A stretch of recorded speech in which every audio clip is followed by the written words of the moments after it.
Hello, friends. I want to talk to you today about a problem that is in narcissistic abuse and recovery from narcissistic abuse. And that is that it is very difficult to treat, and it becomes quite resilient to therapeutic intervention, as I know many of you know because I read the comments. And you're telling me that when you try therapy or you do therapy, it can often end horribly. I'm going to describe the mechanics of why I think this is happening. To be clear, it is not an accusation that you're doing anything wrong or that you're guilty of some crime or that you are in some way broken or anything like that. I've been through this experience. I've made all the mistakes that all of you have made and plenty more. I'm sure the nature of narcissistic abuse means that you're effectively joining somebody and they're not joining you. You are joining them in their version of reality. We are baited and coerced into doing this. We effectively threw the bait, whatever the bait was, perfect love, an amazing romantic or sexual relationship, finally winning love from a family member, a father, a mother, or it can be in your career, finally getting the job that you wanted. There must be something that we are moving towards. And on the journey towards us, moving towards this thing that we desire, we are encouraged to enter in a sort of live action role play with another human being who is pathological. And as we try to move for this trap, only works if through your will you move forward into it. And we move forward into the trap because we're trying to get to some utopia, some promised land. Once we're in that scenario, we begin to compromise. We begin to make a series of compromises that we would never normally make. This is distressing to the self. As you are observing yourself, thinking this is not in line with my idealized sense of self, this is not in alignment with my values, with who I think I am as a person, you're forced to engage in what is called ego dystonic ways, and this creates stress. Stress technically is a kind of cognitive dissonance, but it becomes enormously stressful. The more you move forward, the more compromises you make as you're trying to reach utopia, the more your sense of self breaks down this scenario between the two of you where you enter somebody else's reality. The reality that you've entered into is a reality that's spun by someone who's pathological. So the beginning, the middle, and the end of all of this is pathology. They're mentally unwell and they're demanding, tricking, seducing, coercing, flattering, teasing you into engaging in this fantasy with them. There is a hoped for payoff, a kind of utopian ideal that we keep moving towards. And there are minor payoffs along the way. It's called intermittent reinforcement. Of all the types of reinforcement, this is the one that's known to create the most addictive and neurotic patterns of behavior in the people who are receiving intermittent reinforcement. It effectively, it hacks the human mind. All of this sounds a bit technical. And you might be wondering, well, I can't quite believe the person in my life that I think has narcissistic personality disorder would be smart enough to do this. It's not that they've planned it out like this. It's not that they've studied the architecture and engineering dynamics of psychoanalytic theory and mapped out what the procedure is going to be. It seems to be the case that they instinctively know. They just instinctively know what to do in order to manipulate you, in order to abuse your love, and in order to emotionally abuse you. And the effects of that are what I'm describing. It's an unfortunate series of events in many ways. There's a lot of factors here that come together that in the end, as far as you're concerned, and while you're watching videos like this, it makes it hard for you to recover. It makes it hard for everyone to recover. So I think a nice place to start from is one that has like a sense of humor, a sense of humility and self-forgiveness. I didn't know I was getting into this, but I got into it, and it's a hell of a mess now. As they say in No Country for Old Men, this is a hell of a mess, isn't it? And the sheriff replies, if it's not, it'll do until the mess gets here. Effectively, what you've been seduced into is a sort of a cult, but it's only a cult of one. It's a cult of one person with one leader and one follower. And like all cults, it has a narrative. It has a seductive story. You can speak to my friend Mark Vicente about this. Nobody joins a cult. Nobody in their right mind goes, well, join a cult today. They join movements that they think are going to have a positive outcome. And they typically do this, not the cult leaders and the cult leadership, the higher ranking cult members. But most cult members do it in good faith, naively. It's with a desire to do good in the world. It's an abuse of their good intent. It's an abuse of their trust.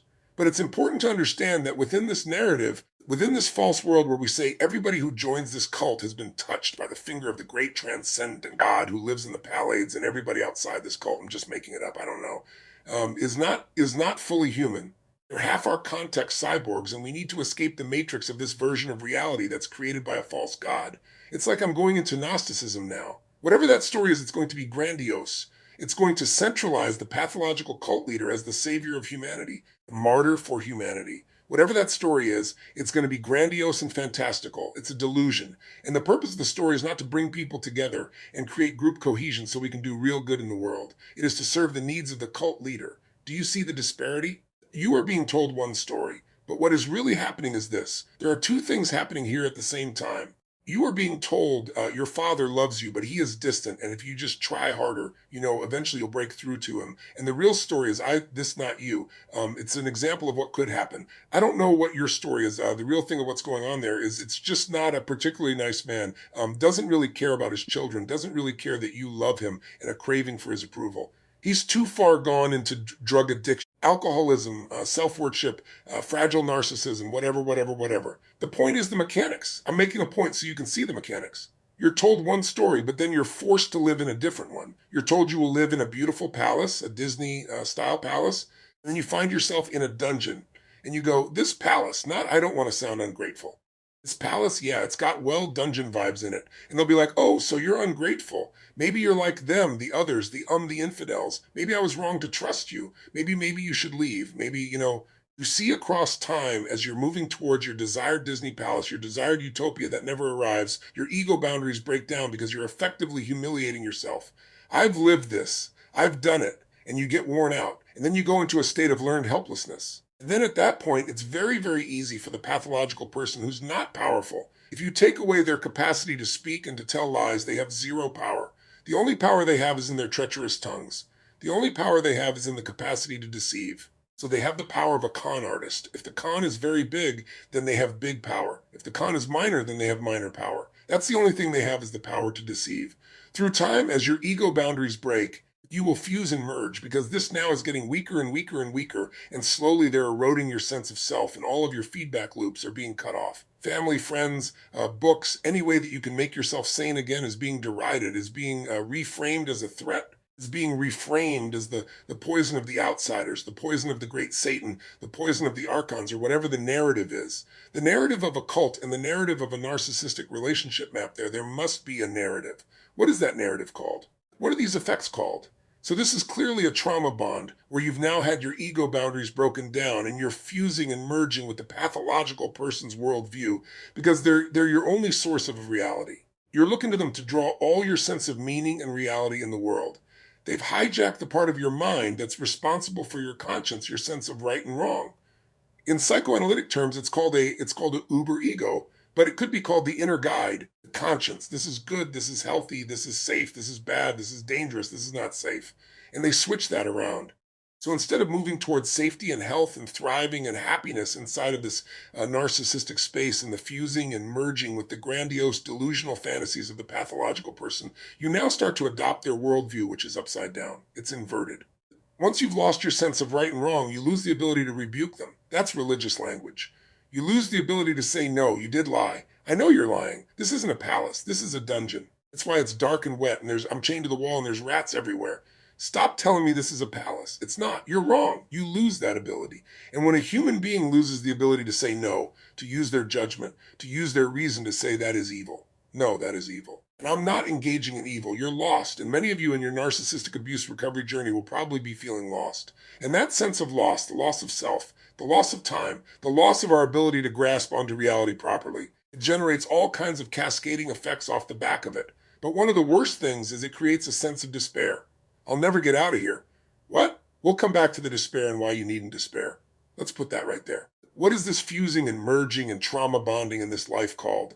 Technically speaking, if you use psychoanalytic theory, object relations theory, doesn't matter if you do or you don't. This is good for you to think about it. Just be like Bruce Lee when he created Jeet Kune Do. Take what is useful from whatever system is there, apply it to your life, and heal. Your intention should be to heal, not to learn more and more and more about narcissistic abuse. Your intention should be to heal and never open videos about narcissistic abuse again. It should be finished. It should be ended. That's a sign that you've moved on. It's not a subject that interests you anymore, but rumination keeps us here. So even when the relationship ends, we find life still feels real dungeony, feels super done. It's got proper dungeon vibes, but I'm free. He's gone. She's gone. He's even dead. She's moved to another country, but I'm still here. And that, of course, generates a huge amount of resentment. There was different people who added to the concept. Melanie Clean added to the concept. Kahoot, Frank Yemens, but usually a chap called F.S. Sander, writing out of the University of Ghent, is credited with the phrase, the narcissistic shared fantasy space. He originally was talking about shared fantasy spaces within perfectly normal relationships, perfectly healthy relationships. When we're with somebody, we have a shared fantasy. In this context is not sexual fantasy, is not daydreaming fantasy in this context. In this area of psychology is more like a dominant narrative for how we live. What is the story we're living? I don't like Taylor Swift. Sorry, Swifties. But she wrote a song, or someone wrote a song for her called The Story of Us, The Story of Us. We're all living a story of us. And if you read the lyrics, then you don't have to enjoy the appalling mediocre music. The lyrics are actually very good, and it describes the stages of romance that doesn't go well. It's the story of us. This story is the shared fantasy. So when you think about the shared fantasy space, or sometimes I'll say the matrix, the simulated reality that the narcissist is creating, and you're like, I can't quite get my hands around that. The way to begin to get some sense of a grip on this thing that's got so much control in your life is to think of it as the story. What was the story of us? And I'll give you a little clue, a little tip here. Ask yourself the question, what story am I living now that continues to operate, that continues to cause me to operate from within the coordinates of the shared fantasy space? A little bit complicated, I know, but a question well worth asking, and one that can lead to liberation. Ladies and gents, I have a new course. It is hopefully the last course I ever make. I don't think I'll need to make another one after this. I've set myself no time limits, no restrictions. I've treated it as though I'm doing face-to-face coaching with you. And so if I need to cover a topic and it needs to be covered thoroughly, I take the time to do it. At the moment, I think the course is around 15 hours long. If I need to make amendments afterwards, I reserve the right to do that. I will continue adding to this course for as long as I feel is necessary until I've gone, okay, that's it, that's me. I've said everything I can say about helping people to recover from narcissistic abuse. The course is a total roadmap, a total narcissistic abuse recovery roadmap from beginning step by step to the end. The syntax of the course has been set carefully. You're going to ask in the comments, can I do this with my therapist? Can I do this with my counselor? Please do. Please do get the assistance of a qualified mental health practitioner, preferably one who has a very good understanding of narcissistic abuse, and they can go through the course with you and they can adapt bits of the course for you. If you do the course, I can't promise that all the problems will go away in a few months. What I would say is a realistic target is that inside of 2 months of working on the course, you would start to feel 80 to 90% better. That's realistic. And you might go, well, that would mean I only have 10% healing to do. Yes, my friends, but that last 10 might be an ongoing journey for the rest of your life. I want you to set your expectations properly.